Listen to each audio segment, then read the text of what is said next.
అందరికీ నమస్కారం. ఈరోజు వీడియోలో మనం తెలుగు కంటెంట్లో భాగంగా 12 మార్కులకి ఇచ్చిన మెథడాలజీలో ఇంపార్టెంట్ టాపిక్స్ అలాగే సిలబస్ గురించి కొంచెం వివరించుకుందామండి.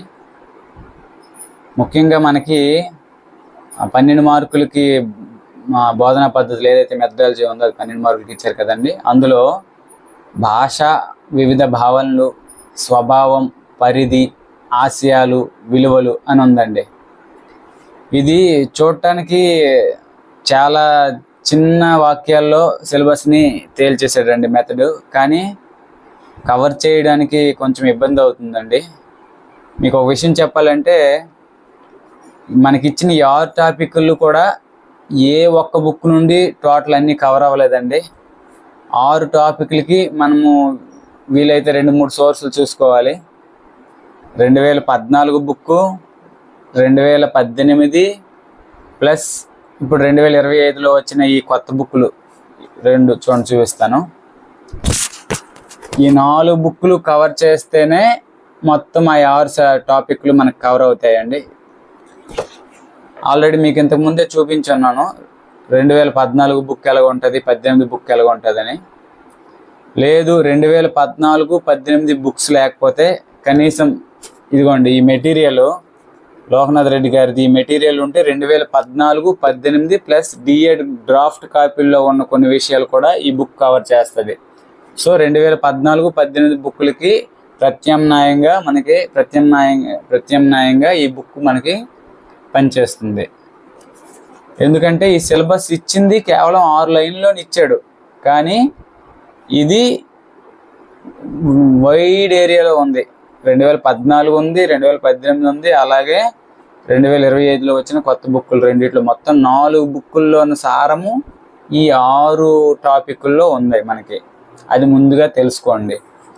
ఎందుకంటే ఏ టాపిక్ ఎందులో చదవాలని తెలుసుకుంటే మీ దగ్గర అన్ని బుక్స్ ఉంటే చదువుకోగలరు. లేదు అంటే ఏదో ఒక్క మెటీరియల్ ఉంది నేను కవర్ చేసేయాలంటే కుదరదు, నిజంగా కుదరదు. ఏ ఒక్క మెటీరియల్ కూడా దీన్ని మొత్తాన్ని కవర్ చేయలేదు. కాబట్టి వీలైతే బ్రాడ్ మైండ్తో చదువుకోండి. ఇంపార్టెంట్ అయితే ఖచ్చితంగా నేను చెప్తాను. వీటిల్లో మొదటగా మనకి భాష, వివిధ భావనలు, స్వభావం, పరిధి, ఆశయాలు, విలువలు అని ఉంది. భాష, వివిధ భావనలు అనగానే ఇది చాలా వైడ్ ఏరియా సబ్జెక్ట్ అండి. దీనిలో ఇంపార్టెంట్ చూడాలంటే ఖచ్చితంగా చెప్తాను చూడండి. భాష నిర్వచనాలు ఖచ్చితంగా ఇంపార్టెంట్ అండి. మనకి హాకెట్, సైమన్ది ఇంకా చాలామంది నిర్వచనాలు ఉన్నాయి. కనీసం 20 మంది నిర్వచనాలు ఉన్నాయండి. ఈ నిర్వచనాలలో భాగంగా నిర్వచనాలను ఖచ్చితంగా చదువుకోండి. ఎక్కువగా మెథడాలజీకి సంబంధించి కనీసం 1 లేదా 2 నిర్వచనాలు అయితే ఖచ్చితంగా ఇస్తున్నాడు అండి. కాబట్టి మెథడాలజీకి సంబంధించి అన్ని నిర్వచనాలు చదవండి. పెద్ద కష్టమేం కాదు, అన్నిటిని ఒక దగ్గర రాసుకొని చదవండి, మీకు తేలిగ్గా ఉంటుంది. ఆ తర్వాత భాష, స్వభావము, ఇది డైరెక్ట్గా టాపిక్ దొరుకుతుందండి. కాబట్టి ఈ భాషా స్వభావం అనేది మొదటి ఇచ్చిన టాపిక్లో ఈ స్వభావము, పరిధి, ఆశయాలు, విలువలు ఖచ్చితంగా ఒకసారి చూడండి. కానీ ఇంపార్టెంట్ అయితే అందులోన భాష, వివిధ భావనలు అని ప్రత్యేకించి టాపిక్లు ఇంపార్టెంట్ చూపిస్తాను చూడండి. మాతృభాష బోధన, విలువలు అంటే ఆ చివరి ఉంది కదండి మనకి టాపిక్లో విలువలు అని. ఆ విలువలు ఇది ఏ విలువలు అంటే మాతృభాష బోధన విలువలు, అవి ఖచ్చితంగా చదవాలి. ఆ తర్వాత మాతృభాష అంటే మాతృభాష బోధన విలువలు ఖచ్చితంగా చదవాలి.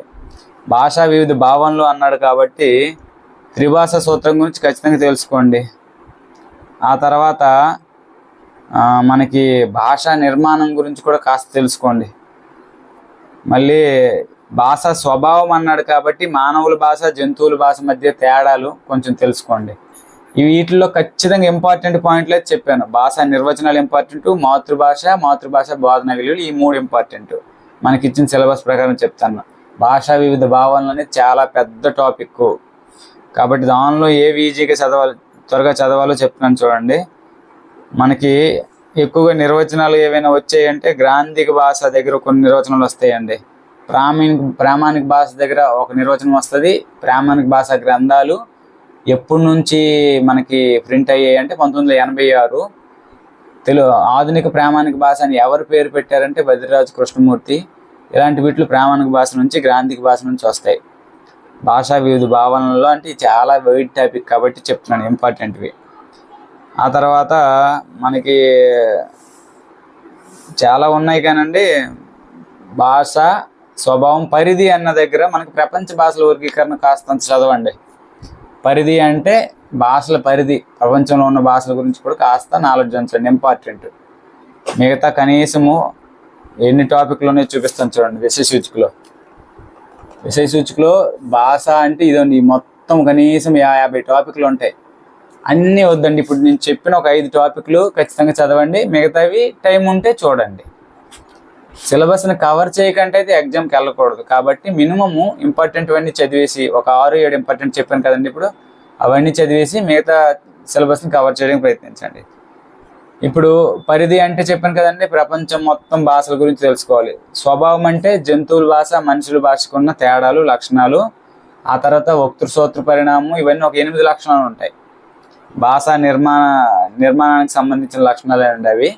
అక్కడ చూడండి ఒక 8 లక్షణాలు ఉంటాయి, కాబట్టి అది ఇంపార్టెంట్. ఆ తర్వాత పరిధి అంటే చెప్పాను ప్రపంచ భాషలో. ఆశయాలు విలువలు, ఆశయాలు అవసరం లేదండి, అందులో పెడతారు. విలువలు చూడండి, విలువలు అది మొదటి చాప్టర్. రెండోది భాషా బోధన లక్ష్యాలు, విద్యా ప్రమాణాలు. ఇది డైరెక్ట్ టాపిక్ ఇచ్చున్నాడు, భాషా బోధన లక్ష్యాలు, అలాగే విద్యా ప్రమాణాలు ఎంతవరకు సాధించాలి. ఆ తర్వాత భాషా బోధన లక్ష్యాలు ఇవి ఖచ్చితంగా చదవాలండి. దీనికి ప్రత్యేకించి టాపిక్ కవర్ చేయాలంటే ఎక్కడ మనకు ఉంది, కానీ అక్కడది వెతుక్కొని ఒక దగ్గర కూర్చుకోవాలండి. బోధన లక్ష్యాలు, విద్యా ప్రమాణాలు, ఇవన్నీ మనకి ఈ టాపిక్ అయితే కొంచెము సింపులే. విద్యా ప్రమాణాలు ఏ క్లాస్కి ఏంటి ఉంటాయి, ఏ క్లాస్కి ఏంటి సాధించాలి, లక్ష్యాలు ఏంటి, విద్యా ప్రమాణాలు ఏంటి, మనకి 3, 4, 5 తరగతులకి ఏంటి చదవాలి, లేకపోతే 8, 9, 10కి ఏంటి చదవాలి, 10వ తరగతికి ఏంటి చదవాలి, 9వ తరగతికి ఏంటి చదవాలి. ఇలాగా ఈ బోధనా లక్ష్యాలు, విద్యా ప్రమాణాలు అన్నీ మనము ఒక్క దగ్గర కాస్తంత రాసుకుంటే కవర్ అయిపోద్దండి. ఇది మనకు సింపుల్గా వచ్చే బిట్ ఏదైనా ఉందంటే ఈ బోధనా లక్ష్యాలు, విద్యా ప్రమాణాలు ఇవి చూసుకోండి, సింపులే. దీనిలో ప్రత్యేకించి ఇంపార్టెంట్ పెద్దగా నేను చెప్పట్లేదండి, ఎందుకంటే ఇది చాప్టర్ కూడా చాలా చిన్నది, ఇంపార్టెంట్. సాహిత్య ప్రక్రియలు అంటే దీనిలో ఇంక మనం చెప్పాల్సింది ఎట్లేదు. ఖండకావ్యము, ప్రబంధము, గద్యము, పద్యము ప్రతి ఒక్కటి చదవండి. ఏమేమి మొదలుకోండి, చిన్న టాపిక్ ఎక్కువ మార్కులు వస్తే పక్కాగా వస్తుంది. సో అది మొత్తం చదవండి. ఆధునిక భాషా బోధనా పద్ధతులు కదండి, దానిలో ఇంపార్టెంట్ చెప్తాను, ఖచ్చితంగా ఆ బోధనా పద్ధతులు చూడండి. మనకు బోధనా పద్ధతులు, సాహిత్య ప్రక్రియలు, బోధనా పద్ధతులు ఇక్కడ వేరువేరుగా 2, 3, 4 సిలబస్లో 3, 4 నెంబర్లతో ఇచ్చాడే కానండి మనకి మెటీరియల్లో కానీ వీటిలో కానీ ఒక దగ్గరే దొరికిపోతుంది. కాబట్టి మీరు టెన్షన్ పడకండి. సాహిత్య ప్రక్రియల దగ్గరికి వచ్చేటప్పటికి మనకి ఉన్న సాహిత్య ప్రక్రియలు ఏం చదువుతారు. బోధనా పద్ధతుల దగ్గరికి వచ్చేప్పటికి అత్యంత ఇంపార్టెంట్ నేను చెప్తాను చూడండి. పద్య బోధన, గద్య బోధన, వ్యాకరణ బోధన, వ్యాస బోధన, ఉపవాచక బోధన ఇవి.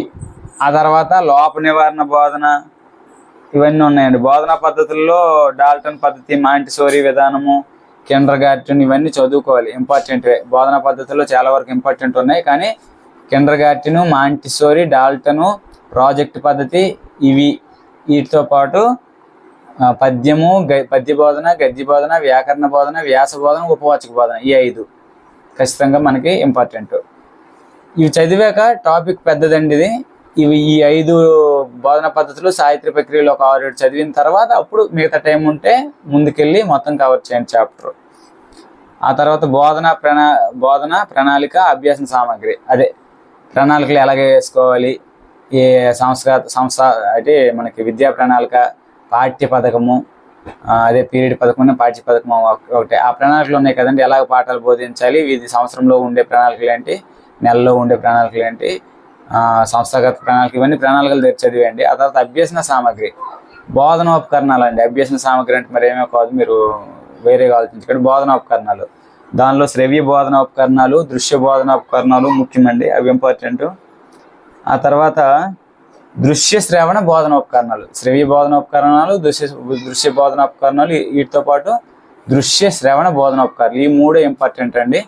ఈ 3లో అన్నీ వస్తుంటే మనకి ఎడ్గార్ డేల్ అనుభవ శంకు కూడా వస్తుంది, కాస్తంత చూసుకోండి. ఆ ఎడ్గార్ డేల్ అనుభవ శంకు నుండి ప్రశ్నలు అడుగుతాడు. ఈ దృశ్య శ్రవణ ఇవి చూడండి, అయిపోతుంది ఈ టాపిక్. ఆ తర్వాత మనకి ప్రణాళిక గురించి చెప్పాను కదండి, విద్యా ప్రణాళిక, పాఠ్య పథకం, ఇవన్నీ పీరియడ్ ప్రణాళిక ఇవన్నీ ఉంటాయి అక్కడ, మనం చూసుకోండి. తర్వాత సంస్థాగత ప్రణాళిక, వార్షిక ప్రణాళిక ఇవన్నీ ఒక దగ్గర వస్తే చూసుకోండి.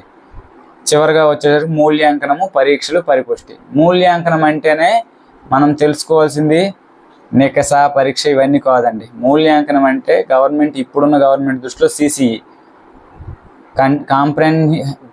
Comprehensive continuous evaluation. దీనిలో మనకి నిర్మాణాత్మక మూల్యాంకనాలు 2, సంగ్రహణాత్మక మూల్యాంకనాలు 2 ఉంటాయి. ఇవి కాకుండా లోప నివారణ మూల్యాంకనము, చికిత్సా పద్ధతి, ఇంకా 1-2 ఉంటాయి. అవి మనకి మూల్యాంకనంలోనే వచ్చేస్తాయి. కానీ మూల్యాంకనం అనగానే ప్రధానంగా 2 నిర్మాణాత్మక మూల్యాంకనం, సంగ్రహణాత్మక. వీటి గురించి బాగా తెలుసుకోండి.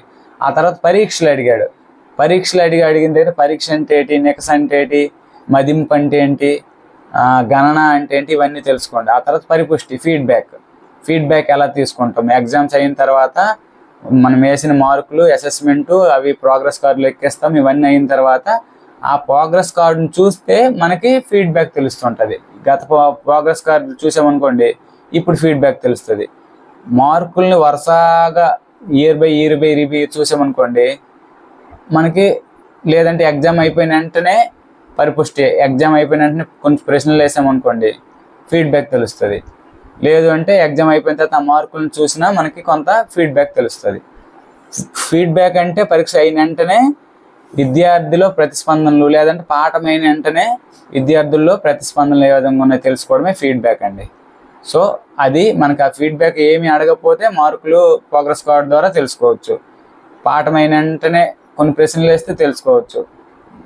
ఎగ్జామ్ పెట్టిన వెంటనే ఎగ్జామ్ మార్కులు చూస్తే తెలుసుకోవచ్చు. ఇది ఫీడ్బ్యాక్. ఈ విధంగా మనకు 6 చాప్టర్లు చక్కగా కవర్ అయ్యాయండి. ఈ విధంగా మన కంటెంట్లో ఉండేది. ఇంపార్టెంట్ టాపిక్స్ ఖచ్చితంగా చదవండి. ఇంపార్టెంట్ అయిన తర్వాత చిన్న చాప్టర్లలో మళ్ళీ ఇంపార్టెంట్ వెతకండి. ఆ చిన్న చాప్టర్ చదివండి. మొత్తం ఉన్న 6 చాప్టర్లేని భాషా వివిధ భావనలు, బోధనా లక్ష్యాలు, విద్యా ప్రమాణాలు, సాహిత్య ప్రక్రియలు, బోధనా పద్ధతులు, బోధనా ప్రణాళిక, అభ్యసన సామగ్రి, మూల్యాంకనము, పరీక్షలు, పరిపుష్టి. 6 చాప్టర్లు అండి. దానిలో సాహిత్య ప్రక్రియలు సింపుల్గా ఉంటుంది. బోధనా పద్ధతులు పెద్దదైన ఒక 10 ఇంపార్టెంట్ ఉన్నాయి, అవి చదివండి. ప్రణాళిక, బోధనోపకరణాలు ఇది చిన్నది. ఈ 3 చిన్నవి కాబట్టి చదవండి. భాషా వివిధ భావనలు అనేది చాలా పెద్దదండి.